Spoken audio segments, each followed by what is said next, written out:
ada yang mengatakan esok, kira-kira 1 jam lagi, pukul 12 esok lah, Dr. Sam Samsuri akan angkat sumpah jadi Perdana Menteri. Kerajaan baru, kerajaan rakyat melangkaui politik tempatan. Masanya akan tiba. Masanya akan tiba, insya-Allah. Bukan ni saja, saya try cari tweet ini, tapi tak jumpa yang tweet. Dia kata esok akan menangislah geng-geng Walanon, dia kata, kerana Anwar akan tumbang. Dr. Sam akan angkat sumpah menjadi Perdana Menteri di istana. Saya rasa istana budaya kot.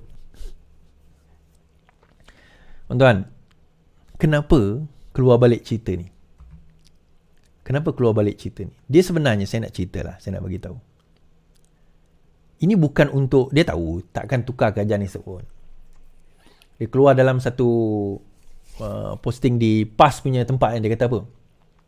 Bahawa esok kerajaan akan tumbang kerana GPS dan GRS akan menyokong kerajaan ini. Saya nak bagi tahu, kalau GPS dan GRS nak sokong kerajaan ni pun masih tak cukup majoriti. PH campur UMNO 112. Campur 5, tolaklah semua 5 tu, semua sokong. 112, tuan-tuan. 112 PH campur UMNO 112. Still majority.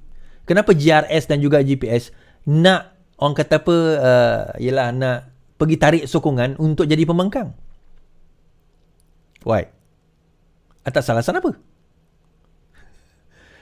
The last people yang akan tarik sokongan untuk jadi pembangkang adalah GPS dengan GRS. Dah bagus aku jadi kerajaan, buat apa aku nak tarik sokongan? Tapi sebenarnya kenapa? Ini saya nak cerita.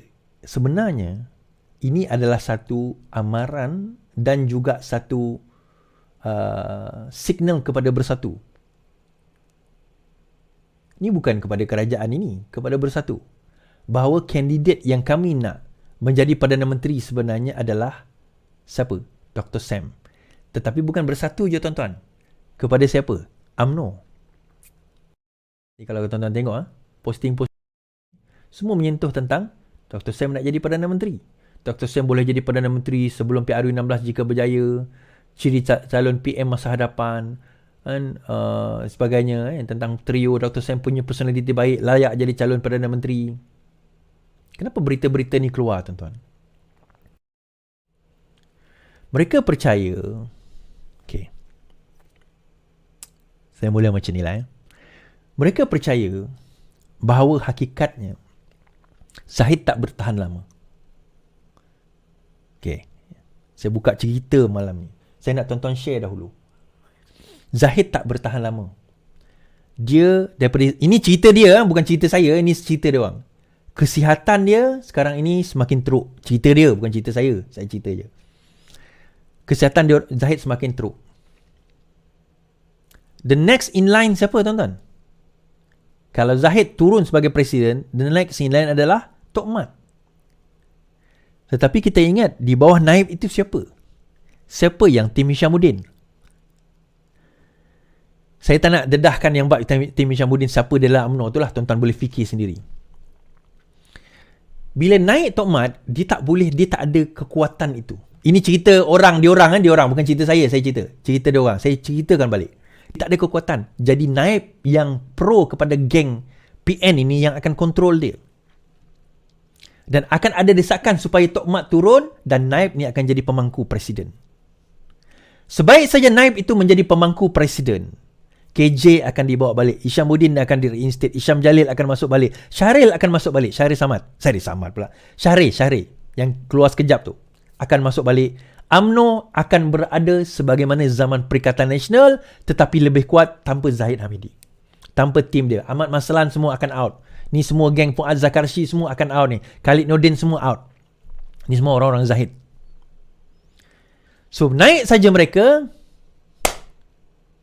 UMNO akan tarik sokongan, pergi sokong siapa, tuan-tuan? Perikatan Nasional. Di sini timbul menarik. Dia akan kata, UMNO 30 kerusi atau kurang. Tetapi yang paling banyak kerusi Perikatan Nasional. Yang 5 tu akan lompat balik, jangan risaulah, dia kata. Perikatan Nasional paling ramai. Tetapi dalam Perikatan Nasional yang paling banyak kerusi siapa? PAS. Since PAS paling banyak kerusi, maka selayaknya the next Prime Minister siapa tuan-tuan? Orang daripada PAS lah. Siapa? So dia tolak Dr. Sam. Kenapa tak tolak Haji Hadi? Haji Hadi pun ada masalah kesihatan yang kronik. Haji Hadi pun ada masalah kesihatan yang kronik. So Haji Hadi tak boleh. Tetapi Haji Hadi akan diangkat sebagai the Mushidul Am. Dia akan jadi the spiritual leaders. Okeylah, angkatlah dia. Letaklah mana-mana jawatan sekalipun. Dan dia pun tak kisah.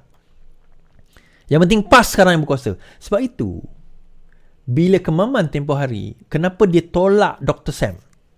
Sebab, dia orang tahu tuan-tuan, bila PAS nak naik jadi Perdana Menteri, dia akan dapat tentangan yang paling kuat daripada siapa? GPS. GRS. Kenapa?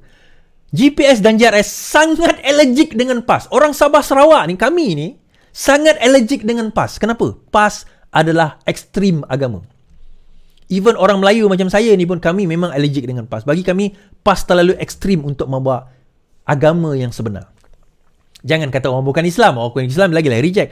Majoriti kepimpinan di dalam GPS dan GRS adalah orang bukan Melayu. Walaupun dia Islam, tetapi bukan Melayu. Ada yang Islam, tetapi bukan Melayu. Kita kena ingat tu. Melayu apa kerat je. Yang lain, Islam tetapi bukan Melayu. So, bila dilihat demikian, kalau ditolak orang PAS yang berimage ustaz dan ulama ni, dia orang tahu akan tolak. So, dia tolak Dr. Sam. Dia cerita Dr. Sam ni profesional. Memang, Dr. Sam ni bukan ulama. Dia adalah profesional. I think dia ada PhD dalam aerospace or something like that. Janganlah sampai ada PhD lah. Dalam bukan agama, dalam bidang sains. So dia nak tolak ni.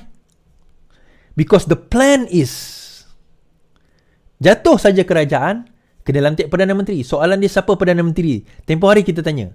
Bersatu dah nak tolak dah, siapa? Dia nak letak ke depan Muhyiddin Yassin. Muhyiddin Yassin kata dia tak nak. Sebab itu dia kata dia tak nak bertanding presiden. And then bila dia toleh balik, dia kata kita tak ada calon selain daripada presiden, daripada Bersatu. Kita tak boleh tolak Hamzah Zainuddin. Dia ada kes menantu dia. Dia ada kes lagi yang akan terperadit selepas ini. So, siapa kita nak kena tolak ni? So, kita kena tolak Muhyiddin Yassin. PAS, on the other hand, dia kata tak boleh. Kita pun kena ada calon. Sebab daripada kalangan parti, yang paling besar menang adalah kita. Macam mana kita menang besar dalam Perikatan Nasional, tiba-tiba kita tak boleh jadi Perdana Menteri? So, kita tak boleh letak image. Sebab apa? Kalau image diletakkan, contohnya letak Hadi Awang. Dia letak Dusuki tak boleh lah kan? Dia tak, asyik dia tak tanding kan? Dia letaklah mana-mana image Ustaz Ali, Tuan Ibrahim, Tuan Man ke? Memang kena gelak dah dengan orang Sabah Sarawak. Tuan Ibrahim, Tuan Man. Ni jadi muka jadi Perdana Menteri. Jadi Menteri Alam Sekitar pun ke laut. Nak jadi Perdana Menteri. So, dia nak tonjolkan PAS ni sebagai profesional. So, dia tunjukkan Dr. Sam ke depan. Tapi di belakang Dr. Sam tu sebenarnya still orang-orang yang dijaga. Geng-geng yang sama je. So, you see tuan-tuan, ini permainan mereka sekarang ni. Bila sudah kata cukup jumlah, dia kena namakan calon Perdana Menteri. Dan calon Perdana Menteri yang dia nak propose adalah this guy. Tetapi isu dia, kenapa dia kena buat esok? Kenapa dia buat esok tuan-tuan?